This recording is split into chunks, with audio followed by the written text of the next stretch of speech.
Good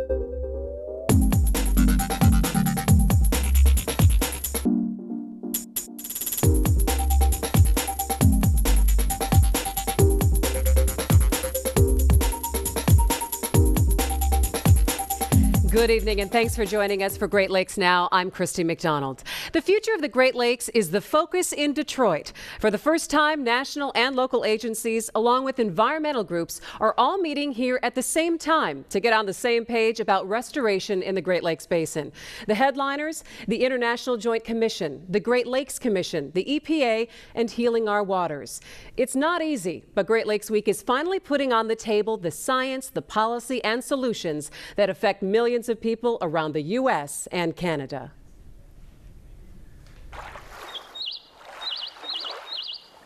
Watching the sunset from a lakeshore cottage, making the ultimate big catch, or cruising the waves to a hidden harbor town, the Great Lakes have made millions of people fall in love. 8 states in the province of Ontario, Canada share the beauty and astounding resources of Lake Superior, Huron, Ontario, Michigan, and Erie. The Great Lakes, they consist of 20% of the surface fresh water for the entire planet, for the entire world. 20%. 90% of the freshwater, surface fresh water for the entire country. While many can relate to their allure and recreation, the lakes have an important connection to everyday life and business for millions around the country, starting off with the fresh water that makes its way into homes around the Great Lakes Basin. The lakes provide drinking water for 40 million people, over 50 billion gallons each day for municipal, agricultural, and industrial use. In the last 5 years, there's been a much greater emphasis on the advantages that we have in the Great Lakes region with this freshwater supply. There's no question that a thriving blue economy requires a healthy water infrastructure. People have always been attracted to water, and it's a place we look to reconnect to the place we call home. It's a place we go for rest and relaxation, and it's a place we go to for renewal. Water is something that has always been important to people. The Great Lakes are also used as watery freeways of commerce. The 1,600-mile navigation system extends from Duluth, Minnesota to Ogdensburg, New York. Freighters, or Lakers as they're called, ship an average of 163 million tons of goods, anything from iron ore to grain. The industries that rely on the Great Lakes for clean, fresh water, the auto industry, the steel industry, the chemical industry, all these industries need large quantities of water that are clean. The charter fishermen, marina owners, they're people who manufacture boats, the fishing equipment, hunting equipment. These are folks that actually rely directly on the lakes for their livelihood. We are standing in the walleye capital of the world. That means $1 million to the local economy every spring. But there are restrictions on how the Great Lakes can be used and controlled. Back in 1909, the International Joint Commission was created with the Boundary Waters Treaty. The IJC is made up of representatives from the United States and Canada. Its role is to settle disputes relating to the use and the quality of the lakes. And the quality and the health of the lakes are a major concern because of the impact on tourism and fishing. More than 1.5 million jobs are directly connected to the Great Lakes, generating $62 billion in wages. Water has been hugely valuable, not the least of which the tremendous amount of recreation opportunities that it provides, and it's coming together to support what really is such a valuable commodity for our community. Joining me now is the chair of the International Joint Commission, Lana Pollack. Lana, thanks so much for joining us. Thank you. For people who are not very familiar with the IJC, give us a little bit of an outline. Well, the IJC is a U.S.-Canada organization, an independent organization. We were established under a treaty going back to 1909, and we're responsible for resolving and avoiding disputes with each other all along the boundary waters, from the East Coast to the West Coast, and Alaska and Yukon as well.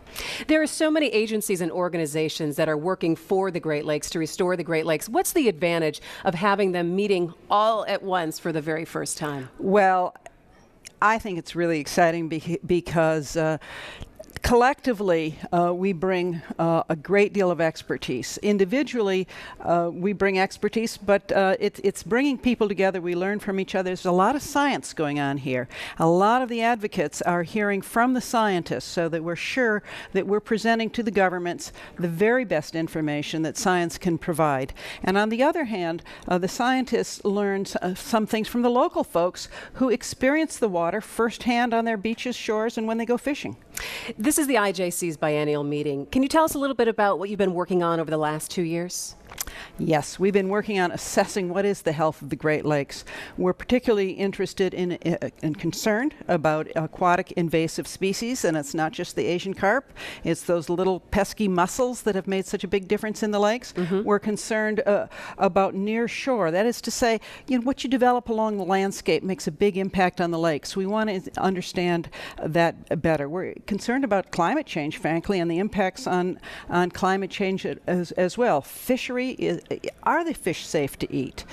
We know they're healthy for you in terms of omega-3 fatty acids, but there are residual contaminants in there, and particularly women who are about to be pregnant or are pregnant, we need to be concerned. There's a host of issues. Also, in the spring report that the IJC put out, talked a lot about algae blooms and the runoff of fertilizer into the water. Talk a little bit about why that is such a major concern, and would you say one of the primary concerns of the Great Lakes? It's certainly one of the primary concerns, especially in Lake Erie. Lake Erie had the worst bloom in its history. I mean, that's worse than it was in the 60s and the 70s before we really cleaned up the lake. Back when they said Lake Erie was dead. That's right. And we have some dead zones again, some very low oxygen zones. And so we know we have problems. I don't think you could say that I'm sure you couldn't say that farming and phosphate fertilizers are the only cause, but they are a significant cause. Part of what we do here is understand the science, the interaction, and what we can do about it. Do you find that a lot of the groups and the agencies, that everyone has pretty much the same areas of concern at this point? Yes, but what I think happens is different people bring different expertise and different perspectives. As I said, if you're a fisherman, for instance, last night in a session, we listened to scientists, and then we listened to fishermen say, this is what it's like out on the lakes. This is what we're experiencing. And often it's the people who are closest to the water in a recreational sense, or perhaps with their jobs, that bring us some really important information. So sometimes maybe in the past there's been a disconnect between the agencies and the boots on the ground, the people I say who are really interacting with the lakes every day. Yeah, or the oars in the water. So this is an opportunity for you then to be able to hear from those people as well. That's right. And it brings together also the governments, the EPA and Environment Canada and NOAA and all sorts of agencies on both sides of the borders, including some state agencies, and the people who frankly lobby on behalf of the lakes. It puts them in a comfortable situation, in a non-hostile situation where everybody's here for the same purpose, and they can network, they can hear, they can understand and learn. The Great Lakes Water Quality Agreement between the U.S. and Canada is being revised right now. What's the IJC's role in that? Well, we are advising them. We are not at the table negotiating. That is happening with the State Department and the Canadian Foreign Affairs, as well as EPA and Environment Canada. They're the ones writing it. We have been telling them for years how we think it could work better. We want more accountability, more transparency. Who's responsible for particular programs? We want to be able to get the data to see, are these programs working, so we can fix them, so we can tell them how to fix them, frankly. Now, when we leave Great Lakes Week here in Detroit, what's the agenda? What's the takeaway? And will there be a to-do list of sorts for the next coming years? I think there'll be a very long to-do list. I think the challenge will be to narrow the to-do list down to what are our priorities, what can be done, and what needs to be done first. And I think the phosphate problem that you mentioned earlier is one of them. Invasive species is another. And I'll tell you one more thing. We need better monitoring. You'd think we'd know everything that you needed to know about the lakes by now, but we don't. They're dynamic. Even things we've fixed don't stay fixed. The climate is changing, the fish populations are changing, the food chain is changing, the weather is changing. We need to invest in great monitoring systems and then share data. All right, Lana Pollack from the IJC, thanks so much for joining us. We Thank appreciate you. it. Well, the health of the Great Lakes and the future of the Great Lakes is the focus, and as we've been talking about, there are several concerns.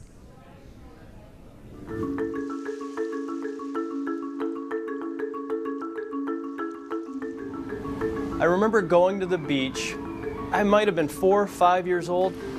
I remember my dad, as we were walking, bending over to pick up trash, and nobody else would do it. They would just kind of walk by this stuff, this litter. And even at that age, wondering, you know, why does he do this and why don't other people? Because it seems like we want to keep these beaches clean. Over the years, it's gotten me thinking about this is where this notion of individual responsibility and community care really starts. These little, nondescript actions that we take as people, and just when you think nobody's noticing, somebody does. Invasive species, toxic sites, polluted runoff, overflows from sewage, overfishing, ecosystem breakdowns at massive scales. All these things have combined over time to damage the lake's ability to heal themselves. More industries, more sewage plants, more highways. The accumulating impact of the human presence in the Great Lakes Basin. You can die of 1,000 cuts. That catches up with you eventually.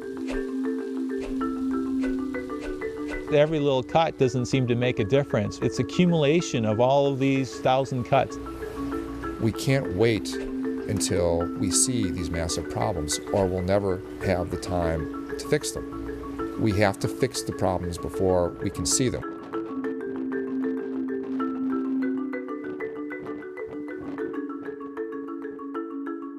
There are several concerns facing the Great Lakes. The increase of aquatic invasive species like Asian carp, zebra and quagga mussels, an increase of harmful, sometimes toxic algae, the importance of keeping our lake shores clean and maintaining good water quality throughout the lakes. And for years, there has been a debate about how safe it is to eat some of the fish from the Great Lakes. We had rivers like the Cuyahoga catching on fire, literally catching on fire. You could see those problems. Today, it's a little tougher to see them, so it's a little tougher to bend our heads and put our arms around to fix them. I do believe that there's somewhat of a coming together, a focus on water right now. In the last 5 years, the Great Lakes community has really pulled together. Virtually every citizen in the Great Lakes has pulled together to push for this Great Lakes Restoration Initiative. Working together, you can get so much more accomplished than working individually. There's so many ways in which coming together, we can create a much better product than working individually. Many of these effects I'm not going to actually see because they'll occur long after I'm gone, but they are ones that concern me about, those generations coming down the road as to what kind of a legacy I want to leave to them. When I take my kids to the beach and when I show up at work, one thing I try to do is I try to put myself in my kids' shoes and their kids' shoes as well to answer the question, have we done everything today? Are we doing everything today to set them up to inherit the Great Lakes the way they should be? And joining me now to talk about some of the biggest issues surfacing on the Great Lakes is Dr. Patrick Doran, Science Director for Michigan and the Great Lakes for the Nature Conservancy, Dereth Glance, a President Obama appointee to the International Joint Commission, and Gary Wilson, commentator for the Great Lakes Echo. Thanks all of you for joining me tonight. Thank you. So we have an array of people here for Great Lakes Week. It would seem like a no-brainer to get everyone in one building, but this is the first time that everyone is sitting at the table and comparing and talking about their various issues. It's amazing to me that this is a first. It is a first, but it's very important. As I said earlier, there are thousands of conservation decisions that get made every single week by countless agencies, organizations, and this is really a chance to get people in the same room to align their strategies, align the science, and align their actions to get common results. So it's very exciting. Right now we're in a time in the Great Lakes renaissance of synergies, binationally, with U.S. working together with Canada, with the public and the private and the nonprofit sectors all all collaborating together. Our problems are too big to do this alone. We need to work together, and that's what this week is all about. We need to work together, Gary, but is it sometimes hard to make sure that everyone fits into the same puzzle, because there are a lot of different interests here, and making everyone see where everyone else is coming from? Yes, when people, like we talked a little bit earlier too, when people go back home, how much are they going to take away from this? How much are they really going to, how much of an effort are they going to make that call? Gee, I met so-and-so there. We have this same problem. You know, do I make the call and do we figure out a way to work on it together? Or I just kind of stay on the path and do things the way I've been doing them? Some news coming out, a new study about mercury in the fish and the wildlife in the Great Lakes, and that the levels are on the rise, which is concerning, seeing as we've learned so much over the last couple of years. Dereth, what do you make of this? We really need to pay attention to our air emissions. The EPA the EPA Administrator Lisa Jackson was here today and spoke about reducing mercury emissions as one of the top priorities of the EPA. This is very critical because the atmospheric deposition lands into the water. Patrick, coming from the Conservancy side here, everyone thinking about, well, I want to fish, I want to be able to eat the fish I catch here, and this is disturbing news to hear. Yeah, I mean, the Nature Conservancy has done conservation efforts across North America, and we can go up to places like the Upper Peninsula of Michigan and look at it and see hundreds and hundreds of lakes, and we think they're pristine, they're beautiful, you sit there, you go canoeing, but underlying the surface, we see mercury problems in the loons, they're not reproducing, and the fish, with fish consumption advisories. So it's one of those things you might not see and you might not be aware of, but we better be paying attention to it. Gary, where have we gone wrong, and what do we need to do on a policy end to maybe start to tighten this up? Well, I would like to see Administrator Jackson pick up the phone and call Governor Snyder of Michigan and say, you know what, you guys just approved a new permit for a coal-fired power plant in Michigan. You overturned a previous decision to deny that plant, because that's how, it's not more complex than that sometimes.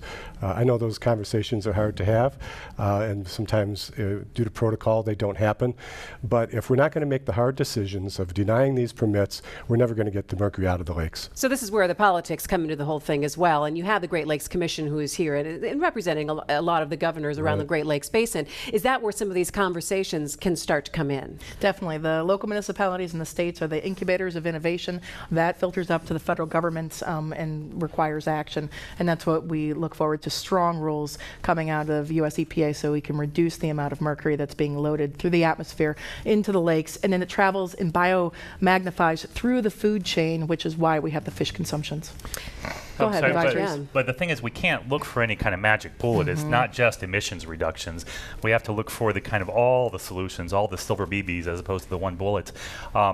It's still important to have land protection and land conservation. It's important to work on those emissions. It's important to work on our management of land and keep riparian areas. It's important to find those hot spots of where mercury and other toxics are right now. So we have to have a suite of those different kind of solutions to meet the challenges. One of the big issues that I think people can relate to when they hear about this is pollution in the Great Lakes, and talking about our aging infrastructure and our city water systems, and cities all around the basin, and even you can spread around the country. A lot of cities have problems with this. How is that impacting the Great Lakes, and what do you think that we can do moving forward in talking to different cities and what they have problems with their water? There's no shortage of solutions to reduce what we call combined sewer overflows or even sanitary sewer overflows. Nobody wants to have sewage in their water.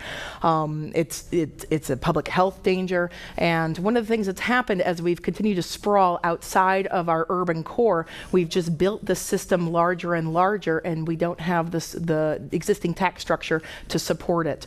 We need continued investments in the state revolving loan funds so that communities have some tools to do some improvements, but we also need to restore the hydrologic cycle and know that working with wetlands, working with natural systems on the ground can clean the water much better in some instances than more gray, hard infrastructure. Okay, ding, ding, ding. So I think people at home might say, all right, that's money. I think it's going to take a lot of money. So Gary, how do we reconcile finding that money to be able to overhaul things? It's very tough right now. We don't have to be financial experts to see what's going on with the federal budget. It's in the news every day. I don't have a note here, but I think the funding for the infrastructure was cut by about 29%.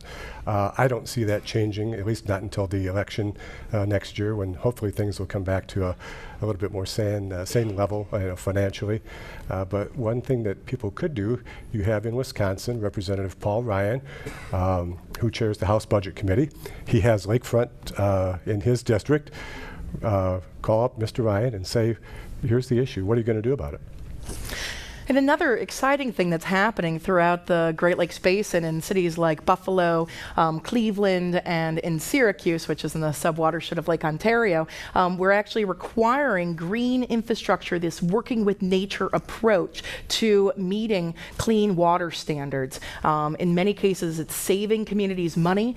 There's lawsuits that they have to comply with clean water standards, and here's an opportunity to work with nature to actively have folks on the ground, have jobs, learning these trades, and making sure that we have clean water as a result. So, I mean, you can see these things as a cost, right? But there's a big benefit on the other side. There's a great talk this morning about the Detroit River waterfront and all the restoration, all the rehabilitation, all the green infrastructure that's occurred along there.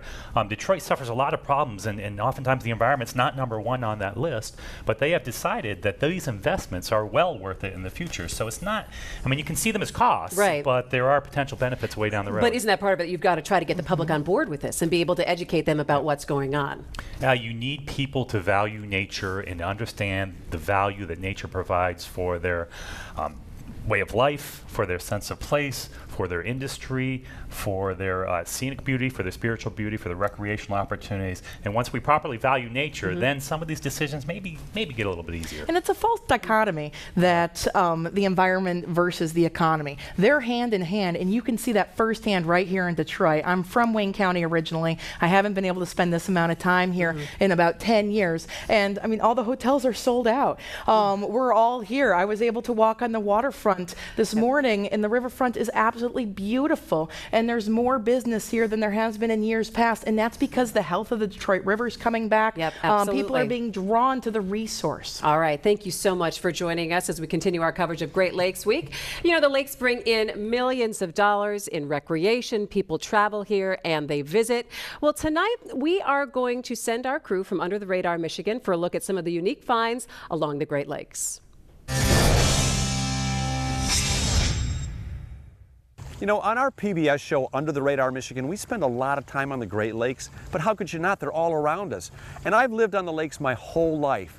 But when they told me you could surf on the Great Lakes, I didn't believe it till I saw this.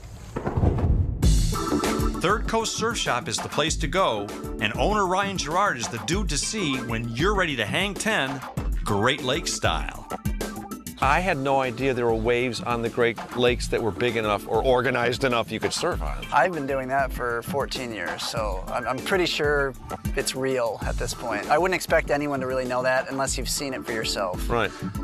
And the thing is, when the good surfing is happening, when the waves are typically big enough to surf, it's typically not a nice beach day. I was going to say, do you have to wait for a storm or a big winds associated big nor'easter with, to come in? Or? Yeah, stuff like that, exactly. Yeah. Really? Yep, and it's just the wind blowing across a certain distance on the lake. I mean, these are huge lakes, of course. Right. So the wind, as long as it's blowing across a far enough distance, right, and it's blowing for a long enough amount of time, the waves can get quite big. I've seen, there's actually buoys out that the Coast Guard puts out in the middle of the lakes. Yeah. I've seen the Lake Michigan buoy at 26 feet. Talk about something being totally under my radar. I had no idea this was going on right in my own backyard. West Lake. Anyway. What are the biggest waves you've ever surfed on Lake Michigan? Realistically, for me, probably 8 to 10 feet. Seriously, 10-foot wave? Well over my head. How many people know about this? I mean, when you go out there surfing, are there a bunch of guys out there surfing? Yes, it's growing. I mean, people have been doing this since the late 50s in the Great Lakes. But it's always been an underground thing.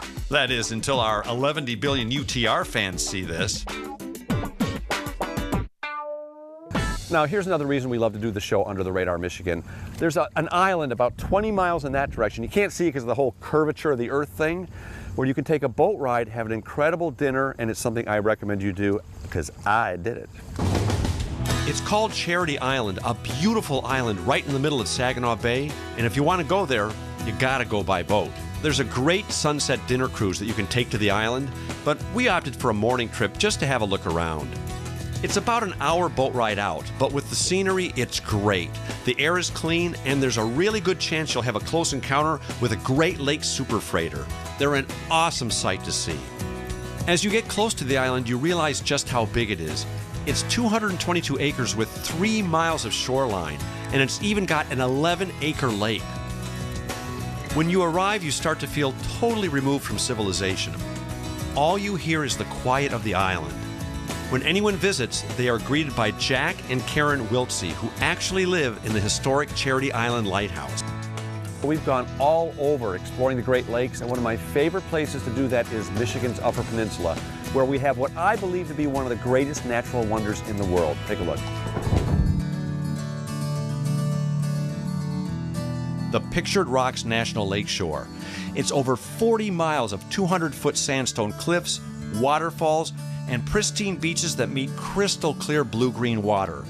The Pictured Rocks are one of Michigan's greatest treasures. I guarantee you won't see anything like this anywhere else in the world. So if you get a chance, it's absolutely worth the drive or the paddle to get up here to see them. And everyone has a beautiful Great Lakes story. All right, so I'm going to go to my panel real quick. What do you think the biggest issue facing the Great Lakes right now that's going to come up this week? Runoff from our agricultural and urban environments into streams. Those algae blooms in Lake Erie. Water treatment needed for our chemicals of emerging concern. Okay, we'll be watching for that. And Gary, last word. We have to clean up those toxic hotspots. They've been there for decades, and they're still there. All right, appreciate it very much. Thanks to my panel tonight. And that's going to do it for Great Lakes Now. For all Great Lakes conversation and more on Great Lakes Week, make sure you head to our website at greatlakesnow.org. For all of us at Detroit Public Television, I'm Christy McDonald. Have a great night.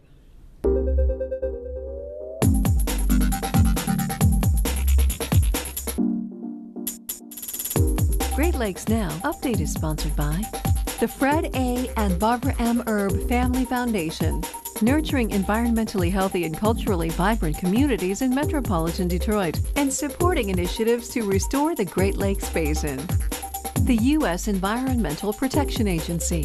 The EPA leads a task force of 15 federal agencies and departments to implement the President's Great Lakes Restoration Initiative. And by the International Joint Commission, assessing progress, providing advice, and engaging the public under the U.S.-Canada Great Lakes Water Quality Agreement.